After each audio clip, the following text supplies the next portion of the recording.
మాది పత్తి మిరప మాది పెద్దకొరపాడు నియోజకవర్గం. అది ఇంకా ఎందుకంటే ఇప్పుడు జగన్మోహన్ రెడ్డి గారు ఇవాళ వరకు నెంబర్ 1గా చేస్తుంటాడు. ఇంతకు ముందు 14 సంవత్సరాలు మన చంద్రబాబు అనేది చేశాడు, కానీ సార్థకం లేదు. ఎవరిని పట్టించుకోవాలా, నిజాలు మాట్లాడాలా, నిజాలు చేయాలా. దానికి తగ్గట్టు ఏంటంటే వాళ్ళ రోజున మా వాళ్ళు మాది మాది అన్నట్టుగా తిరిగాడు. ఈయనేంది మనదేం తిరుగుతున్నాడు. ప్రతి వాళ్ళు కూడా తింటున్నారు. ప్రతి వాళ్ళకు కూడా నెల నెల జీతాలు వచ్చినట్టు మా జీతం వచ్చిందని అడుగుతున్నారు. పెన్షన్ డబ్బులు, అమ్మ ఆసరా డబ్బులు ఇది వచ్చేసరికల్నేమో పిల్లలకి రైతు భరోసా చక్కగానే జరుపుకుంటున్నారు. చిన్నవాళ్ళు కనుక గుర్తుపెట్టుకొని జగన్మోహన్ రెడ్డి గారికి ఓట్లేస్తే నిజం జరుగుతుంది. లేదు మళ్ళీ అదే పోదాం, మాకు అది కావాలి ఇది కావాలి అనుకొని పోతే ఎవరు బుద్ధాలు వాళ్ళు బిగించుకోవడం. అది నిజం. అతను కూడా ఇస్తానంటున్నాడు. ఇవన్నీ అంతకుముందు ఇస్తానని చెప్పి మోసాలు చేశాడు. గాజులు పగలు కొట్టాడు. ఆడపిల్లలకి ఆడపడుచు పసుపు కుంకాలు అన్నాడు, పట్టుకొని కొట్టడం నువ్వు ఓటు వేస్తావా ప్రమాణం చేయమని అడిగారు. ఇవన్నీ మరి ప్రతి మనిషిలో ప్రతి ఇంటికి పోతే అదే మాట గుర్తొస్తుంది. నీ మీద నాకు ఎంత లవ్ ఉన్నా తప్పులు కదా. ఆ తప్పుల్లో ఏంది పరిస్థితి ఏమంటారు, ఇది మోసం చేస్తారా, మన కట్టుబాటులో పెడతాడు. అసలు యథార్థంగా అయితే 2014లో చంద్రబాబు నాయుడు గారిని ఆంధ్ర రాష్ట్రంలో ప్రజలు ఎంతో నమ్మకంగా ఓటేశారు, గెలిపించారు. 5 సంవత్సరాల పాటు జగన్మోహన్ రెడ్డి గారిని వైసీపీ పార్టీని తిట్టడమే సరిపోయింది ఆయనకి, ఆయన పార్టీకి, ఆయన ప్రజలకి.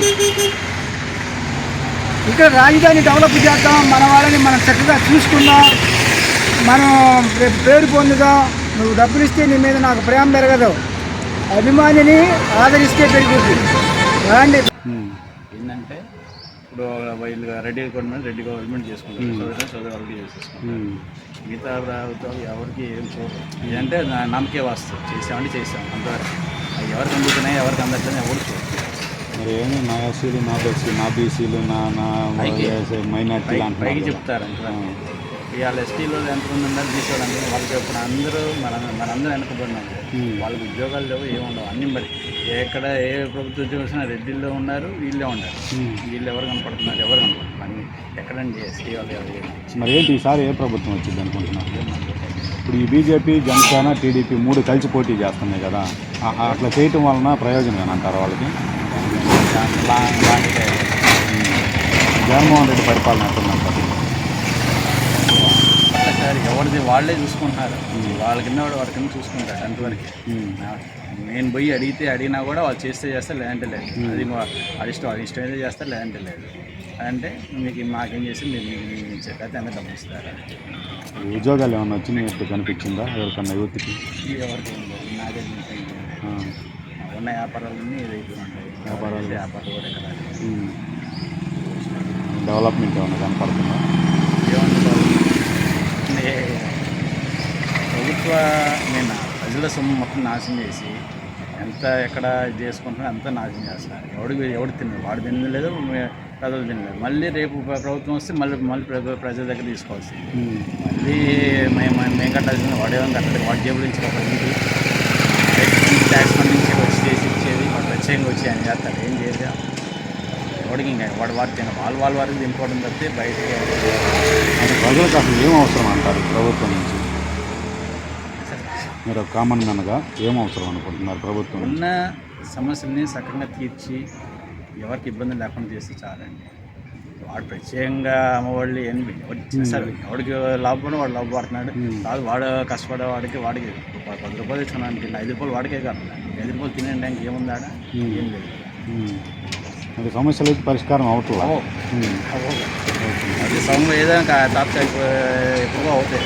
పెడతాం వస్తే చేస్తాం.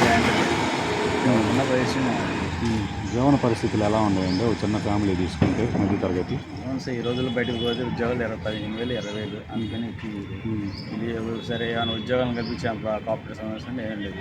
దాన్ని వ్యాపారం పెట్టుకుంటే కాంపిటీషన్ ఎక్కువ అయిపోయింది. ఎక్కడ ఇది ఏమైనా ఎవరికి చెప్తాం?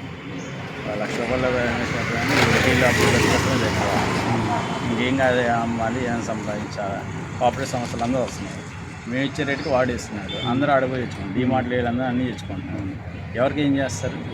వాళ్ళేమో చెప్పడానికి ఏమి ఉండదు. ఆడ ఏం మాకు ఫండ్ రైట్స్ ఇచ్చారు మేము అమ్ముకుంటున్నాం, మీరే అమ్ముకోండి అంటున్నారు. అంటే చిన్న చిక్క కొట్టాలందరూ ఇదైపోవాల్సింది. బయట ఇప్పుడు 2 లక్షల రూపాయలు తీసుకొస్తారు నెలకు 4,000. వచ్చే ఆదాయం అంతా ఇన్కమ్ అంతా మరి జీవనాధారాన్ని చూసుకోవాలిగా.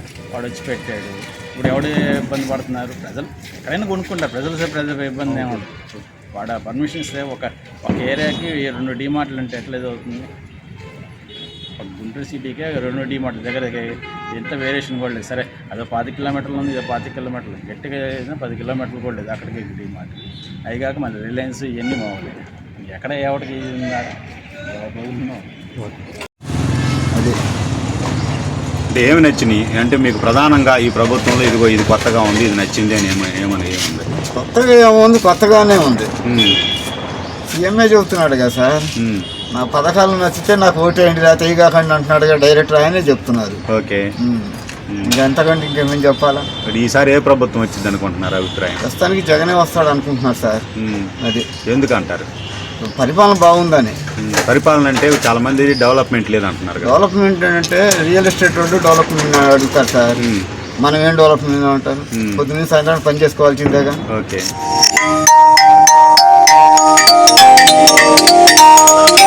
ఈ ప్రభుత్వంలో ఏంటి ప్రధానమైనటువంటిది? రూల్ బాగుంది, పరిపాలన బాగుంది అంటున్నారు. ఆ పరిపాలన నుండి ప్రధానంగా ఒక అంశం ఏది బాగుంది అనుకుంటున్నా? ఏంటి బాగుంది? పెన్షన్ బాగుంది, అమ్మఒడి కూడా వాళ్ళు కూడా ఇచ్చారు అంతకుముందు గవర్నమెంట్ కూడా. వాళ్ళు ఇచ్చిందంటే ఇందాక చెప్పాను చూడండి, అక్కడికి వెళ్ళి నించోవాలా, వాళ్ళు ఇచ్చిన దాకా నేయాలా. ఇది గడప గడప తిరిగి ఇస్తున్నారంటే మరి సంతోషమేగా. మరి వాళ్ళంతా ఓట్లు వేస్తారంటారా? జనం ఇందాక చెప్పాం కదా, జనం నాడి అండి అది. అంటే ఇప్పుడు టీడీపీ వాళ్ళు మేము కూడా ఇళ్ళకి పంపిస్తాం అంటున్నారు, ఇంకా కొత్త పథకాలు కూడా పెడతాం అంటున్నారు. బయటికి రావాలంటే ఏదో చెప్పాలి కదా సార్. ఇప్పుడు జగన్ చెప్పాడు నేను అన్ని చేస్తానని, చేస్తాడు. ఇప్పుడు అతను కూడా రావాలంటే మరి ఇంటికి 2 గ్యాసులు సిలిండర్ ఫ్రీ ఇస్తామో ఏదో చెప్తారు, చెప్తేనే జనం ఏదో నమ్మేది. ఓకే, ప్రస్తుతం ఏంటి ఇప్పుడు రాష్ట్రంలో అధికారులు పనితీరు ఎలా ఉంది? ఏమో అది మనకి తెలియదు సార్. రోడ్లు గేట్లు కాలువలు బాగానే ఉండేవి సార్ ప్రస్తుతానికి. ఏమి ఇబ్బంది అనిపించట్లా? ఇబ్బంది అంటే అన్నీ పెరిగింది సార్, మన లేబర్ కూడా పెరిగింది.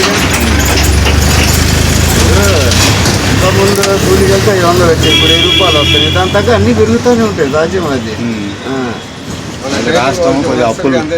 రాష్ట్రం అప్పుల్లో ఉంది, ఇబ్బందులు ఉన్నాయి. ఏ గవర్నమెంట్ లో కూడా అప్పులు లేకుండా ఎట్లున్నాయండి? కరెంటు బిల్లు పెరిగింది, ఇబ్బంది పడుతుంది. అన్నీ పెరుగుతూ ఉంటాయి సార్, మన అన్నీ పెరిగినాయి. మన లేబర్ కూడా పెరిగింది. 500 ఉన్నప్పుడు 300 కరెంట్ బిల్ వచ్చేది. 1000 రూపాయలు ఉన్నప్పుడు 500, 600 అట్ట పెద్ద ఇష్యూ ఏముంది. మా అందరూ మరి ఏసీలు వాడుతున్నారు. ముఠా పని చేస్తారు సార్.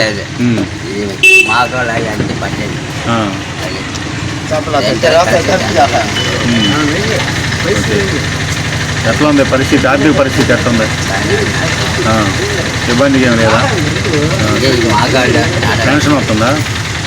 3 నెలల నుంచే, అంతకుముందు రాలా? అంతకుముందు 60 వచ్చి మాకు వారంటీ అంత కావాలంటే. ఈసారి ఏ గవర్నమెంట్ వచ్చింది అనుకుంటున్నారు? ఇదే అనుకున్నాను తాను. మరి ఎంతమంది రాజధాని వాళ్ళంతా టీడీపీకి వేస్తారంటగా? కాదా?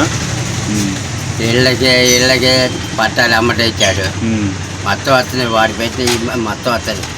అది ఓకే, అంతే. పనులన్నీ అవుతున్నాయా ఏదన్నా అధికారుల దగ్గరికి వెళ్తే? ఇక మనం ఆ పెద్ద దగ్గర పాము పెట్టం సెంటర్గా తీసి గంజం కూర్చొని ఇంటికి పోతుంది. మనమేమో వాళ్ళ దగ్గర పోతాం. ఓకే, అది జనాలు ఏమనుకుంటున్నారు మామూలుగా? నేను జనాభాలు కూర్చొని ఓటు వేయటానికి వెళ్తా ఉంటావా? ఏ ఏరియాలో మీకు ఓటు? మా దగ్గర గుడి దగ్గర ఇల్లు. సరే, అయితే పర్లేదు అంటావు. అయితే ఇంట్లో ఎవరెవరు ఉంటారు? ఇంట్లో మొత్తం ఉంటాం, పిల్లలు మొత్తం ఉంటాం. ఇద్దరికి వస్తుందా పెన్షన్లో? నాకు ఇంకొకరికి. అది పత్తి, మిరప, అది పెదకూరపాడు నియోజకవర్గం. అది ఇంకా ఎందుకంటే ఇప్పుడు జగన్మోహన్ రెడ్డి గారు ఇవాళ వరకు నెంబర్ 1గా చేస్తుంటాడు. ఇంతకు ముందు 14 సంవత్సరాలు మన చంద్రబాబు అనేది చేశాడు కానీ సార్థకం లేదు. ఎవరిని పట్టించుకోవాలా, నిజాలు మాట్లాడాలా, నిజాలు చేయాలా. దానికి తగ్గట్టు ఏంటంటే వాళ్ళ రోజున మా వాళ్ళు మాది మాది అన్నట్టుగా తిరిగాడు. ఈయనేంది మనదేం తిరుగుతున్నాడు. ప్రతి వాళ్ళు కూడా తింటున్నారు. ప్రతి వాళ్ళకు కూడా నెల నెల జీతాలు వచ్చినట్టు మా జీతం వచ్చిందని అడుగుతున్నారు. పెన్షన్ డబ్బులు, అమ్మ ఆసరా డబ్బులు ఇటు వచ్చేసరికల్నేమో పిల్లలకి రైతు భరోసా చక్కగానే జరుపుకుంటున్నారు. చిన్నవాళ్ళు కనుక గుర్తుపెట్టుకొని జగన్మోహన్ రెడ్డి గారికి ఓట్లేస్తే నిజం జరుగుతుంది. లేదు మళ్ళీ అటే పోదాం, మాకు అది కావాలి ఇది కావాలి అనుకుని పోతే ఎవరు బుద్ధారు వాళ్ళు బిగించుకోవటం, అది నిజం.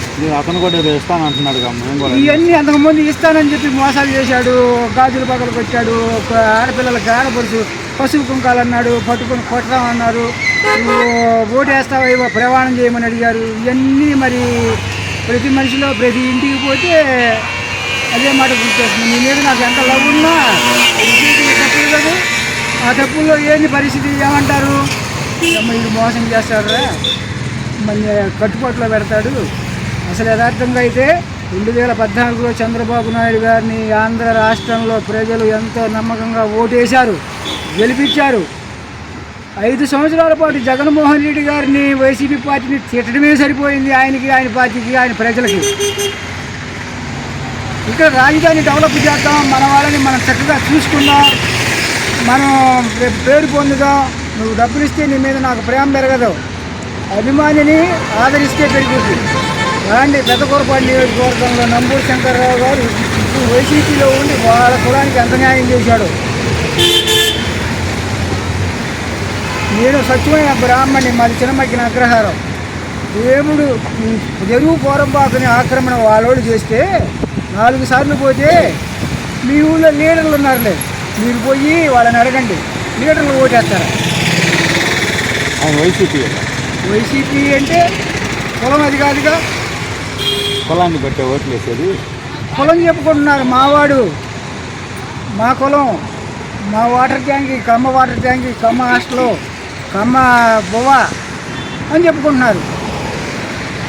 నేను 2017 దగ్గర నుంచి ఇబ్బంది పడుతున్నా. సొంత పొలంలో భూమిలో ఆక్రమణ చేసి మళ్ళీ వేశారు వాళ్ళే. చెరువు పోరం బాకుంటే దాంట్లో ఆక్రమణ చేశారు వాళ్ళ వీళ్ళే. తెలుగుదేశం పార్టీ ఉంటే కొమ్మాలపాటి శ్రీధర్ గారు మా మావయ్య అంటారు, వైసీపీలో ఉంటే నంబూరు శంకర్రావు గారు మా బావ అంటున్నారు. వీళ్ళిద్దరు కలిసి ఈ 10 సంవత్సరాల్లో నేను 10 లక్షలు రాసిపోయా పొలం పంట పండించుకొని, మొన్న కూడా మోసా. జగన్ నీకు అండగా నిలబడలేదు కదా? నాకు నిలబెట్టన్నారు, నేను పోలేకపోయా. ఆయనకి నా విషయం తెలియలేకపోయింది. మధ్యలో లీడర్లు వాళ్ళు అయ్యారు, వాళ్ళ కులం వాళ్ళు అయ్యారు. నాకు లీడర్లు తెలిసిన వాళ్ళు లేదు. మీలాంటి వాళ్ళు ఇంత మాత్రం అవకాశం ఇచ్చినట్టయితే జగన్మోహన్ రెడ్డి గారి దగ్గరికి నాకు పోయి ఉన్నట్టయితే నాకు న్యాయం జరిగేది. పోలేకపోయాను, నాకు లేదు, పలుకుబడులు లేవు, రాజకీయాలు నాకు తెలియదు. ఇప్పుడు ఆయన దగ్గరికి నా మాట పోగబట్టి నాకు న్యాయం జరగాలి. శంకర్రావు గెలుస్తాడు మరి. శంకర్రావు కనుక పెద్దకూరపాడు నియోజకవర్గంలో సీట్ ఇస్తే తెలుగుదేశం పార్టీ తరఫున కుక్క నిలబెట్టినా గెలిచింది. అవునా? ఎందుకన్నారు అండి, వాళ్ళనే చూసుకున్నాడు. ప్రతి ఇంటికి ప్రతి ఊరికి పోండి, ఆ నియోజకవర్గంలో ఎవరికి ఎంత న్యాయం జరిగిందో, ఈయన ఎంత చేయగలిగాడు అనేది తెలుస్తుంది. సామాన్య ప్రజలకి నేను 4 సార్లు పోయినా వాళ్ళ ఆఫీస్కి, ఓయా పో చూద్దామని చెప్పి నన్ను ఎదురాయించాడు. ఇక్కడ వికాస్ నగర్ ఉంది కదా, అశోక్ నగర్ 3 లైన్లో ఉన్నప్పుడు ఆఫీస్కి పోయాను నంబూరు శంకర్రావు గారి దగ్గరికి, మా ఊరు వాళ్ళని తీసుకొని. అసలు నన్ను పట్టించుకోవాలా, అయ్యా మరి నాకు కావాలని ఇబ్బంది పెడుతున్నారయ్యా మీ వాళ్ళే అంటే ఇన్లా.